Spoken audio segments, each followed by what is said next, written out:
Yeah. that's, I guess, who I am and kind of where I sit squarely right now inside of my business is doing all the HR people stuff and then, also doing a lot leading our AI transformation internally as a business. And that's why I wanted to have you on is Yes.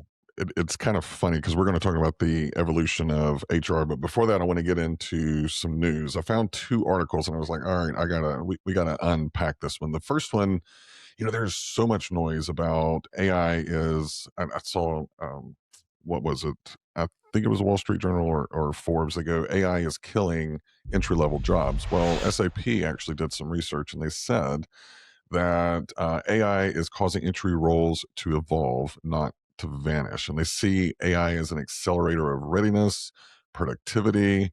They also talked a little bit about creating some talent risk. Like 44% of the CHROs said that uneven access to AI tools increases attrition risk. So there was a lot of little nuggets of data in there. What stood out to you? Yeah.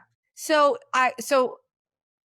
it's interesting. I feel like a lot of complex emotions about what I was reading, and I thought the 2 articles were an interesting they come in at, like, sort of, like, Two different different angles. yeah, Yeah. different parts of, like, the same thing, but, Mhm. um, so I do like the reframe where we're no longer in this sort of, like, doom and gloom that AI is taking over the world, and it's gonna, like, totally dissipate the entry level role because, I have 2 children, and I'm very Yeah, I worried want about that. the future of what Right. it's look like. Same. Right? I mean, you are more in it because you have a 22-year-old who's probably in the Yes. world of work now. My kids are still in middle school, so it's a little bit different, but I think about these things, and I think about it in the context of the impact I'm gonna make as a CHRO and, like, a business Mhm. executive, like, in the world of work. A lot of what we decisions we make today are gonna have impacts for Ripples. the future for our children, right? So, Right.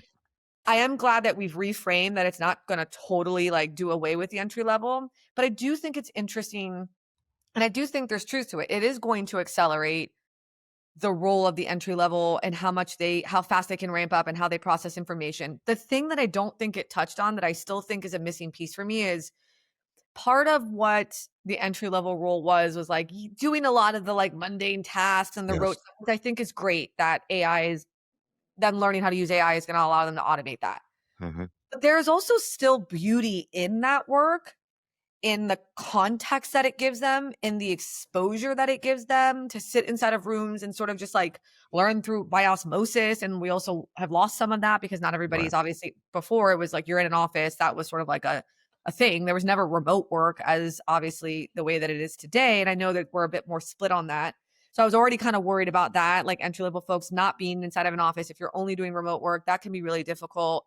And now you're layering AI into that. I worry about the context that entry level folks need to still have and learn and Mhm. understand as they're learning the business and as they're learning like where they fit into the work that they're doing. Yeah.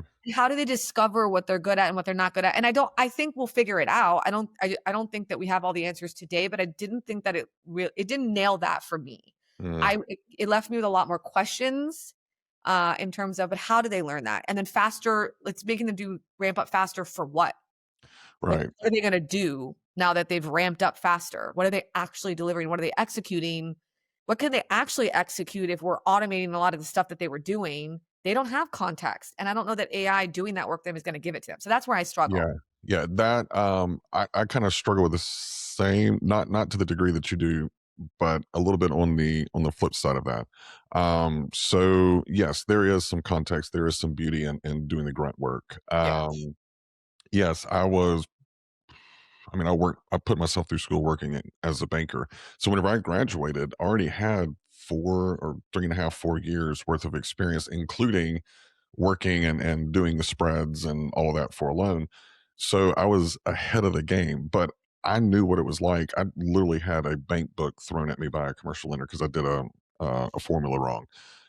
I'm not advocating for that, but as things progress and as they started automating some of that underwriting process, I still knew how to do pen to paper, kind of the thought process behind it. So I could make a case of going, okay, I think that you need to reconsider that. That's my concern. And speaking of Yeah. my daughter actually brought this up. She's studying civil engineering, getting her master's. And one of her professors tells the class, you can use AI and I expect you to. But if you can't explain how AI got to that answer or find fault in it, then I'm going to give you half credit or something like that. And I like that approach. You know, I you like need that. to understand, like you and I both, if we went in and just used Claude or ChatGPT and say, write an FMLA policy, it would get probably 80% of it right, but you because of our experience, we can Right. go in there and go, "No, no, no, no, no, that's a That's not what it would state-specific look like in law." practice. Right. Right, right. Exactly. So, I That's think what they that don't that have. context, yeah, The they 20%, and that's a pretty critical 20% to not it have. really is. It And really is. so, you know, I thought the SAP article was interesting. I always love to see data. But to me, it's like you're getting them roll ready faster. I still don't understand like to do Faster to go what. where. Yeah, where are they gonna go? Yeah, you're And then how cranking do we make up that 20% that they may not be getting? And I don't think that like doing the remote, the like rote tasks necessarily was giving them that 20%, but there is something to be said about like hands on keyboard and just sort of like problem solving. And maybe the thought is they do less of that and it gives them more time to get more involved in the humanistic side of the work that we're doing to get more of that context.